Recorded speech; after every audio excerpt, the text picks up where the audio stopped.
My name is Ben Hartley. I'm a principal specialist at Sustainable Energy for All. I've been working at SE for All now for about just over 3 years, mainly focused on energy efficiency and access to cooling. So this is the fourth time I've seen this report launched, and it's a pleasure today to be joined by a number of colleagues that I've known well over the course of my time at SE for All, and that I know can really give us some good insights on how well we've done and what our priorities should be as we move forward. I think it's been said that access to cooling is a development challenge, a climate challenge, and an equity challenge. I think we're going to get a really good perspective on all of those issues here from our great panelists. So it's my pleasure to be here, and maybe I'll introduce them now shortly. So first is Jessica Brown, who is the Program Director of the Kigali Cooling Efficiency Program based in California. Hi, Jess. Hey there, Ben. Hey, next we have Toby Peters, who's a professor of cold economy at the University of Birmingham, based in the United Kingdom. Hi, Ben. Hey, Toby. Next, we have Sneha Sakar, who is a consultant for the Rocky Mountain Institute, also based in California. And finally, Lily Riahi, who is the coordinator of the Cool Coalition, based in Bangkok. Hi to all, and thank you for joining us at possibly odd hours for each of you. So we've heard in the presentation of the global findings, and I know each of you has a lot of experience in different areas working on cooling and knowledge of how we can sort of accelerate progress, which we'll get into shortly. But first, I just wanted to ask for a very quick introduction. So perhaps in about a minute, you could tell us about your work and how it supports the goals of Cooling for All.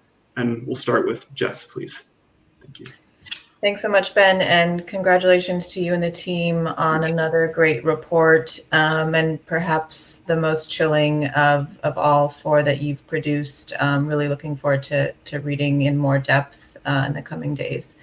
So as Ben mentioned, my name is Jessica Brown. I run the Kigali Cooling Efficiency Program. We are a global philanthropic collaborative focused on increasing access to efficient, climate-friendly cooling around the world.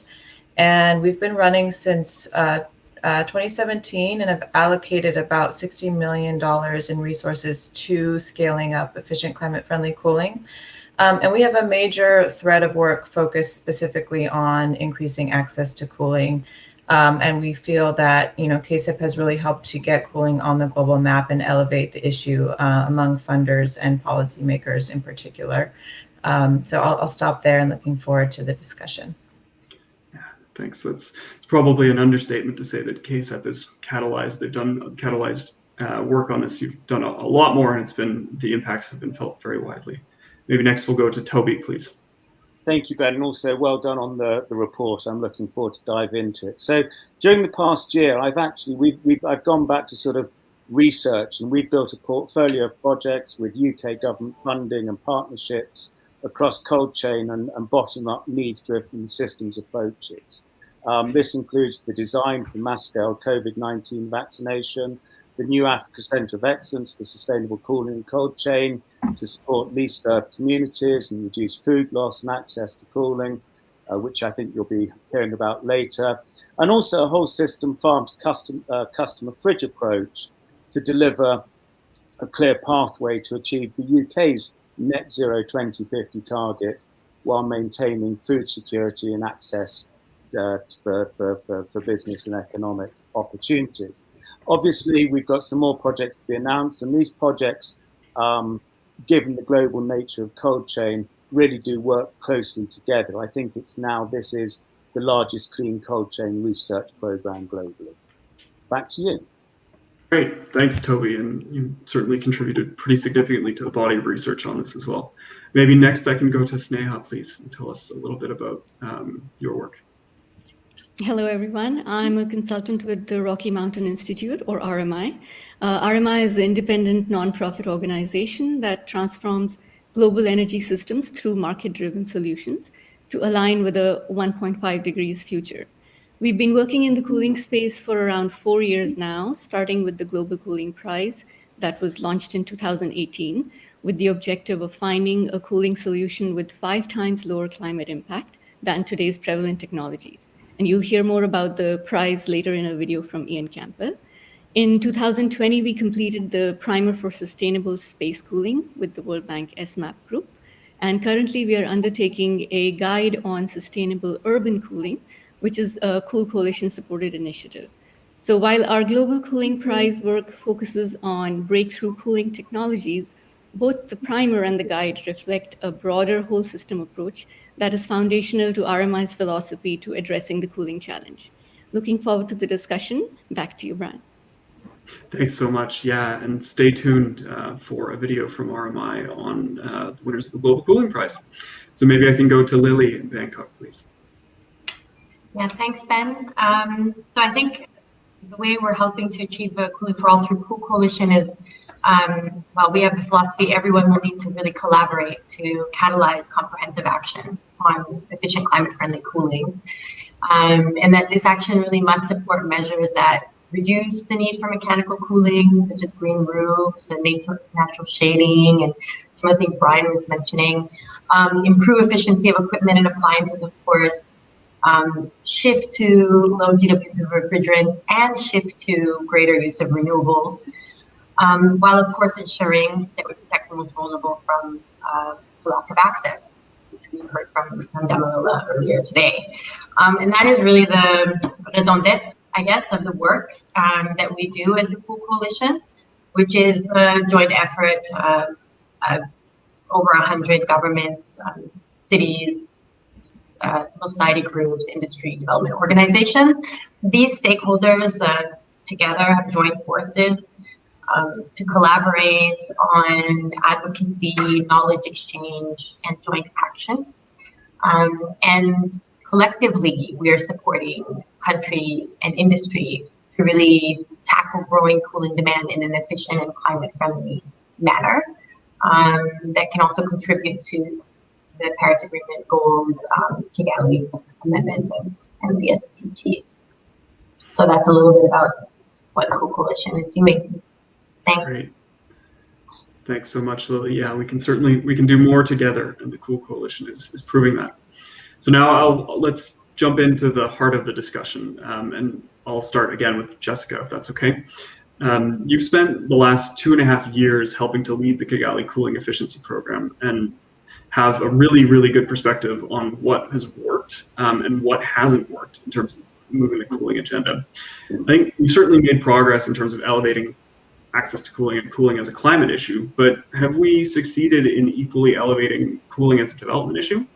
And then maybe you can tell us a little bit about what KSEP's contribution to this, elevating cooling as a development priority, has been, and where you think our priorities should be in the next few years. Yeah, really great questions, Ben.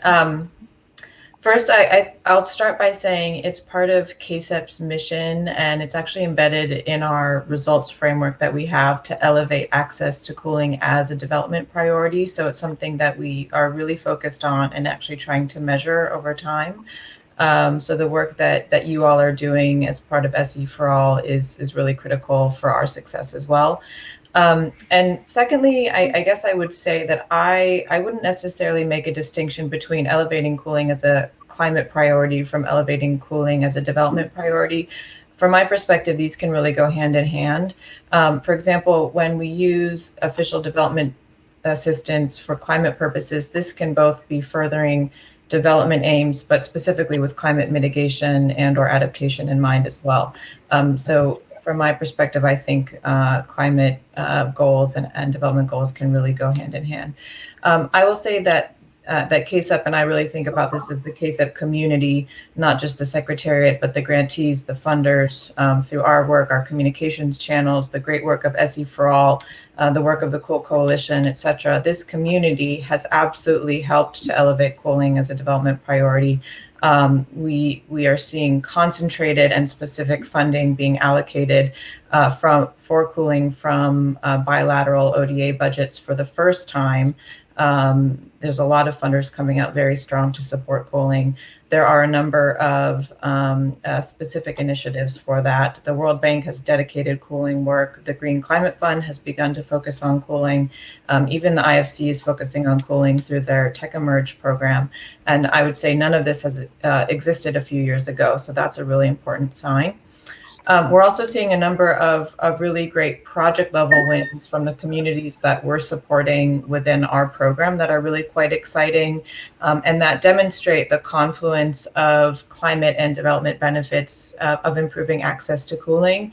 And I'll just speak to one example. So some work that we're doing in Niger, what began as a cool roof project through the Million Cool Roofs program that we run, focused on climate adaptation and mitigation, has actually expanded into a project that also is enhancing the local economy through employment and training opportunities.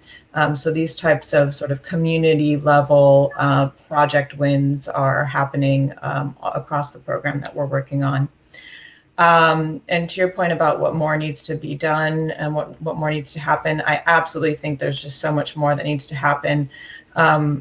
Certainly this work is very nascent. More funds need to be committed, more innovative approaches need to be tested, more mechanisms to leverage private investment are needed.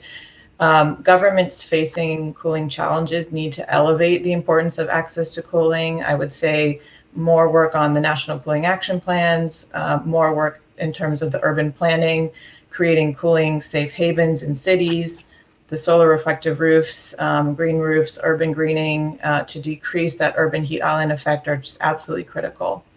I also just want to mention quickly that last year, KSEP launched the NDC support facility for efficient climate-friendly cooling. So this initiative that we launched provides funding and support to organizations that work directly with governments who want to increase efficient climate-friendly cooling solutions in the next round of countries' nationally determined contributions, or NDCs, that are due ahead of COP26 later this year. And a lot of the work that we are supporting is actually aimed at increasing increased access to cooling, especially for populations most at risk. So, for example, we are supporting work in Burkina Faso. Some of this work is aiming directly to increase passive cooling solutions and guidelines into national low-income housing programs in that country. We're also working in Vietnam to develop urban cooling action plans in 2 of the biggest cities in that country. So this work is really directly helping to increase access in some of these lower income countries. Back to you, Ben. Thanks. Thanks so much. Yeah, and I think there's some good data in the report on the jobs created through Cool Roofs programs. And I couldn't agree more on that the issues go hand in hand. 2030 the SDGs by 2030 really need to be a benchmark on the road to net zero in net zero by 2050. And speaking of the SDGs, I want to turn now to Toby, because a few years ago you released a paper outlining the contribution of cooling to all of the Sustainable Development Goals. And since, as I mentioned before, you've written extensively on the topic and contributed to the development of many new projects, in particular cold chain for agricultural production. So I wanted to know, and maybe you could share, based on your experience working with governments and other academics, is our case for action on sustainable cold chains better now than it was maybe a few years ago? And where are governments and communities using sustainable cold chains to realize the SDGs? Thank you, Ben. So I think 2020 was, without the doubt, the year that the importance of cold chain in society, ensuring continuous resilient supply of food and vaccines, became much more visible. And we're seeing increased discussion. Yes, we're seeing investment in projects. But I've got to be clear, we're not seeing the level of investment in the accelerated development and deployment of clean cold chains and systems, which are commensurate to the critical role it plays to resilient society, rural economy, and also the climate impact that the growth in cold chains can have, positive and negative. And this isn't me bleating, but let's not forget the importance of cold chains. I mean, we lose 30% of food post-harvest in the developing world, primarily because of lack of cold chain. And that's 2 gigatons CO2 of CO2 per annum. And it's got the social and economic impact, and it's got an impact of land and water wastage. And at the same time also, even before COVID, universal vaccine access was a major challenge in low-income countries, mainly due to the lack of cold chains. 25% of vaccines don't reach their destination with the efficacy that's required. So this is a big area of societal need. But the problem, I think, is that we're not looking at this in a system. We're still looking at it in a fragmented manner, focused on individual technologies and interventions in silos. So we're seeing the activity, but if you look at agriculture, it's not just about deploying an off-grid cold store. It's about the whole farm-to-fork connectivity, the food system, which has to include the static and the mobile elements all working together. Likewise, vaccine cold chain isn't around the fridge in the health centre. It's the management of the whole chain from manufacture right the way through to remote outreach community. So whilst optimizing the subsystem is important and is happening, this siloed approach doesn't actually capture the opportunities that exist between the economic decisions, the available energy resources, the technology choices, the modal shifts, all these elements that can result in an optimized system. And of course, it's only when you take a system approach that you can actually understand the potential unintended consequences of individual actions. So in developing nations, it's about techno-economic and behavioral impacts and changes as well as technology. We've got to recognize in Rwanda that 2/3 of farmers don't have access to grid electricity. Equally, the same number can't afford technology due to the high initial investment. So solutions need to be integrated: technical skills, energy, behavioral, financial, and business aspects. We've got to move further, faster. Just before I hand back, I do think there are two things which I do want to shout out about. One is base and cooling as a service, which is really important, changing the business model. And the other one is a great private sector and venture I like in India called Impagro Farms, which is looking at the system level approaches. So lots happening, but boy, this sector needs real investment in fast. Thanks, Toby, and thank you for helping to champion those systems level approaches. I think that's been one of the innovations that we've seen over the last few years, and a lot of the solutions that we talk about in the report as well, I think are ones that contribute to that type of thinking. So thank you again.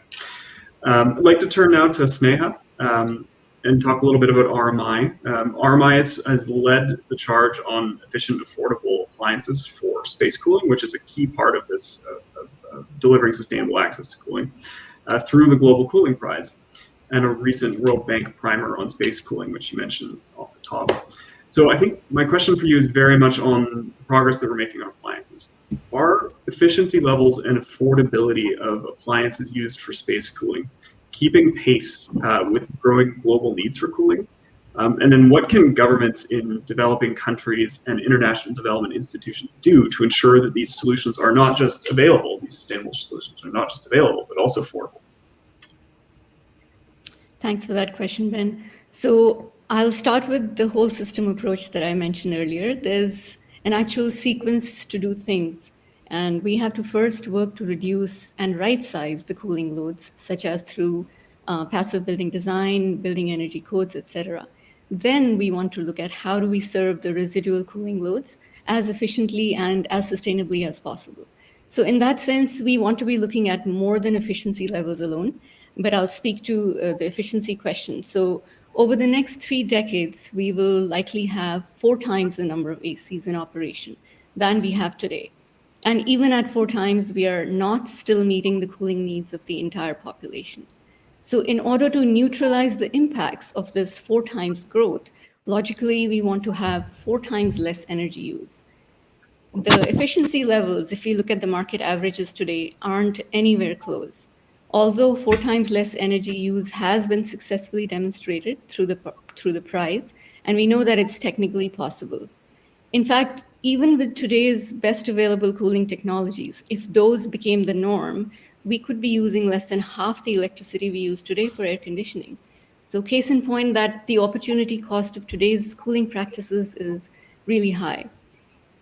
On the question of affordability, so affordability really needs to be looked at in terms of life cycle costs and not the first cost basis that is prevalent today.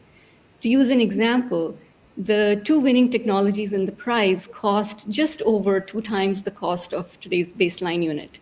But these operate at less than half the life cycle cost of the baseline unit, and the simple payback is around 3 years. So the focus really needs to shift to the life cycle cost. And this is where I feel the International Development Institution can play a very important role by enabling programs and financing solutions that can allow customers to overcome that first cost barrier and benefit from the dramatically lower life cycle costs. On the role of governments, I think enabling policies would be key here. Again, to highlight with an example, so in India, today's best available air conditioners, the 5-star rated best available technology, has an ICER of 5.7. The winning solutions in prize are at an equivalent ICER of over 10. But using today's rating systems, the efficiency level of a technology that uses 4 times less electricity is going to reside in the same performance bucket as that of a unit that uses 2 times less electricity. So from a buyer's perspective, one option is not more attractive than the other. Therefore, the energy efficiency performance rating systems really need to catch up with the technology, and they should be anchored to the efficiency ceiling, that is, the best available technology. This will also allow consumers to make a clear distinction and better inform purchasing decisions. Back to you, Ben. Thanks very much. Yeah, and it was really interesting to see the efficiency levels that had been achieved in the winners of the prize. And we were thrilled when we saw the prize come out on the stipulation for the affordability piece, which is really important. And solutions that you mentioned about life cycle costs and what Toby mentioned about cooling as a service are things that we need to sort of integrate into our approach a little bit better. And really appreciate your insights. I'll turn now to Lily, if that's okay, who is the coordinator of the Cool Coalition, who has also over the last few years shepherded a number of quite important cooling initiatives, including the Cool Coalition itself as an outcome of the 2019 climate summit that was convened by the Secretary General. And more recently, the development and testing of a model national cooling action plan. So maybe we can focus on that bit, Lily. Can you please tell us how that model national cooling action plan incorporates access to cooling and what the key needs are to ensure that these plans help support cooling for all? And then maybe just finally a bit of information on what the Cool Coalition's plans are to promote its implementation. Okay, great. Thanks a lot, Ben. So first I should say, in response to the call from the UN Secretary General that all countries should develop national cooling action plans to deliver sustainable cooling for all, we brought together key organizations who had been working on national cooling action plans together with KSEB. And actually, a lot of these colleagues are here today on this panel. We brought together various colleagues to develop a model methodology that covers cooling comprehensively. And by that, it means, looking at all relevant sectors and end uses. So to answer your question on how this methodology is incorporating access to cooling, the methodology provides guidance to policymakers on how to incorporate considerations for unmet cooling demand, so based on needs, and incorporates relevant parameters from the Sustainable Energy for All Needs Assessment, the upcoming solutions tool, as well as the work from Birmingham University to ensure that the National Cooling Action Plans promote access to cooling. The data collection frameworks in the health, buildings, food, and health cold chain also provide guidance to collect information and build indicators that can evaluate lack of access to cooling in countries. So just to give an example, in the food cold chain, the approach of the NCAP would be to look at the amount of food that would need to flow through a cold chain network in order to meet needs and avoid food loss, versus the actual available infrastructure, such as the cold storage, the pack houses, the reefer vehicles, etc.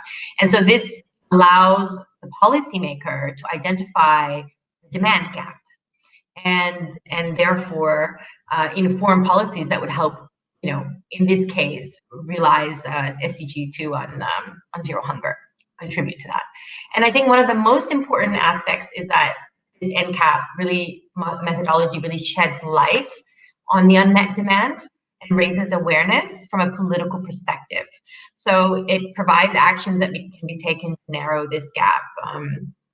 Whether it's, for example, if you look again at the cold chain, financial incentives or fiscal policies to improve farmers' livelihoods through access to cold chain. So that's a little bit about how we've worked actually closely with you and other colleagues here today to incorporate access to the NCAP methodology. So what are the needs? I mean, I think what we see and experience has shown from all the partners who've been working on NCAPs that it's very difficult to get the data, gather that data to estimate even current, but also future met and unmet cooling demands. This is a very difficult task and often daunting task for countries, which can lead to less comprehensive assessments and doesn't really capture the approach Toby has been speaking about, the systems approach, right? So we need capacity building on how to tackle these data gaps, and that is a real need. We try to cover that a bit by providing guidance on what data inputs countries could, what are some key data inputs and the ways in which countries can analyze that data and do calculations. But I think there's going to be a lot of hand-holding and capacity building that will be needed. And so to do this, we're going to do trainings together with coalition partners. And we're also piloting the methodology in Cambodia with UN SCAP, as well as in Indonesia with SCAP, and also with SE for All with you guys. Just to end, some key lessons that we're learning in terms of supporting implementation is that it's important to have some kind of a cross-ministry coordination body in the country that can continue to support implementation efforts once the NCAP is complete. And that is a key best practice taken from, for example, India's cooling action plan. Linking national cooling action plans to the NDCs, as we've done in Cambodia, and as KSEP has been supporting, embedding it in other national strategies will ensure longevity and implementation. Working with the NDBs, which has been mentioned already, to finance implementation, and that's basically what we plan to do, is to work with all the partners to scale up the methodology, work with the GCF, who's going to provide readiness funds, national cooling action plans, and also work with other regional commissions to scale this up with countries. I think that has answered your question. Yeah, thanks so much. Yeah, and we've heard from a bunch of different viewpoints here, from philanthropy to academia to coalition buildings, and on the appliance and efficiency side. And I hope it's given our viewers a really holistic picture of the work that's been done and what needs to be done. As with all online events, we're running slightly over time, so I'm going to ask the panelists to give us a very quick answer to the final question that I want to pose to everyone, which is, we are less than 10 years away from achieving the SDGs. And I think, and we're in a year now where we have our first global stock take on the Paris Agreement. 5 years from now, we'll be in a similar position. We'll have less time to achieve the SDGs, and we'll be going through the next stock take called for by the Paris Agreement. So I want to ask, in 5 years' time, if you're in the future looking back, what is the most important innovation, or what do you hope to see achieved in 5 years' time that would make the biggest contribution to sustainable cooling for all? And maybe just a quick 30 seconds on each, and I'll start with Jess, if that's okay. Thanks, Ben. It's actually not an innovation, but going back to one of the original solutions from Mother Nature, passive cooling and nature-based solutions like tree planting, specifically in urban areas. I think folks forget that trees are nature's air conditioners, and we should do a massive tree planting effort around the world. Thanks. Thanks. Maybe we can go to Toby. Thank you. I mean, there's many things we can do. I just want to sort of raise the flag for one point, which for me is always so important, we've got to build skills and capacity. We talk about technology. We need the people to install it and maintain it. So, you know, I want to see by 5 years' time that we've got the skills and capacity and the programs in place to support the technology deployment. Certainly an underappreciated issue. Thanks. Sneha? So in 5 years, what we'd love to see is that the manufacturers have brought the 5 times less climate impact solution to the market, that the testing standards have been updated to capture the real life savings through these super efficient technologies, and that rating systems reflect the efficiency ceiling, such that these super efficient technologies stand alone in the top tier rating system of countries' performance ladders, and they are pulling up the efficiency floor higher across the board. So all of these in combination with the transition to low GWP refrigerants, I think these indicators would be a great sign of progress in the right direction. Thanks so much. Looking forward to seeing those in the grow in the market size. Lily. So I said it at the beginning, I'll say it again. I think collaboration. So as highlighted by UNEP and IEA cooling synthesis report, coordinated international action on efficient climate-friendly cooling could avoid 460 billion tons of greenhouse gas emissions. That's 8 years of global emissions over the next 4 decades.